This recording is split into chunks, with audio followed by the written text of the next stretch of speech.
नमस्कार मित्रांनो, आज आपण श्री स्वामी समर्थ चोळप्पाच्या घरी कसे राहिले ना हे बघणार आहोत। तर मित्रांनो, स्वामी 3 दिवस उपाशी आहेत हे रिसालदाराच्या लक्षात आल्यावर तो स्वामींना बुधवार पेठेच्या चोळप्पाच्या घरी घेऊन गेला। चोळप्पाला पाहिल्यावर स्वामींच्या चेहऱ्यावर हास्य आले। स्वामींनी चोळप्पाला प्रश्न विचारला, चोळ्या, तू सुखरूप आहेस ना?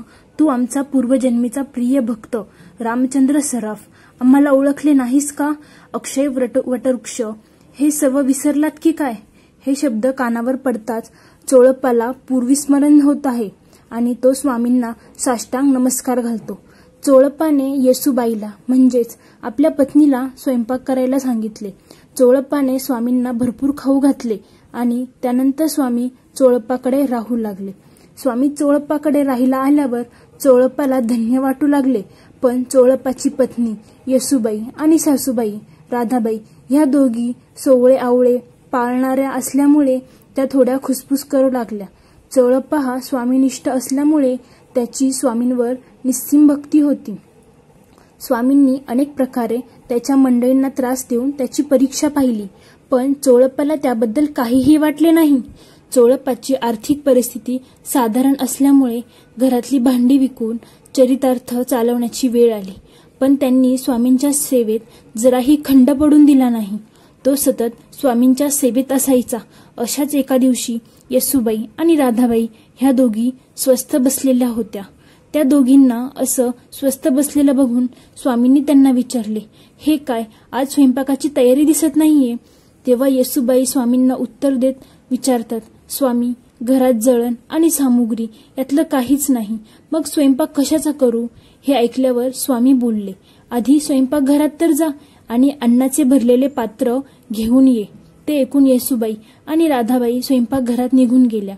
येसूबाई आणि राधाबाई स्वयंपाकघरात पोहोचल्यावर त्यांना दोघींना पाहिले की सर्व पात्र ही सुग्रास अन्नाने भरलेले आहेत। हे बघून त्या दोघी आधी थक्क झाल्या, पण काही वेळाने त्या दोघींचे आनंदाने डोळे पाणावले आणि त्या दोघींनी स्वामींना खाऊ घातले। त्यावेळी अक्कलकोटात मोलोजीराव यांचे राज्य होते। त्यांच्या मर्जीतल्या दाजीबा भोसले या कारभाराने स्वामींची सगळी हकीकत सांगितली। शिवाय स्वामींचा मुक्काम चोळप्पाच्या घरी असून तेथे लोकांची दर्शनास गर्दी होत आहे आणि चोळप्पाची आर्थिक परिस्थिती हलाखीची असल्यामुळे स्वामींच्या वास्तव्याच्या निमित्ताने काही मदत करता आली तर पाहावे असे सुचवले।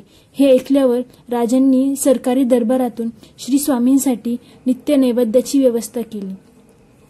तर इथे सर्व लोकांना खात्री झाली की श्री स्वामी समर्थ हे दत्ताचेच अवतार आहेत। लोक आता गंगापूरला न जाता अक्कलकोटला चोळप्पाच्या घरी स्वामींच्या दर्शनास येऊ लागले। चोळप्पा तर सावलीप्रमाणे स्वामींच्या सोबत असायचा, त्यामुळे एकदक स्वामींना अनेक मंडळींना बरोबर घेऊन हिंडवयास गेले। बरेच अंतर चालल्यावर ते एका निवडुंगाच्या रानापाशी पोहोचले।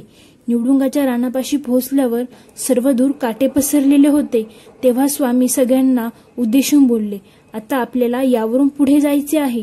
ते ऐकून सर्वजण भयभीत झाले आणि कोणाच्याही तोंडातून एक शब्द बाहेर पडला नाही। कोणाचीही स्वामींसोबत जाण्याची हिंमत होईना, पण तेव्हा एकटा चोळप्पा स्वामींसोबत चालत गेला। दोघेही अनवाण काट्यावरून चालत होते, पण दोघांच्याही पायाला काट्याचा स्पर्श झाला नाही। हे पाहून सर्वांना आश्चर्य वाटले, पण तेव्हा स्वामींना चोळप्पाच्या भक्तीची खात्री देखील पटली। शिवाय चोळप्पाची निर्भयता पाहून स्वामींना त्याची स्तुती केली। त्यामुळे लोकांना आत्ता असूया वाटू लागली। स्वामी अंतर्यामी असल्यामुळे त्यांनी ते ओळखले। तर मित्रांनो, तुम्हाला माझी ही कथा दुसरी आवडली असेल तर चॅनेलला नक्कीच सबस्क्राईब करा। धन्यवाद।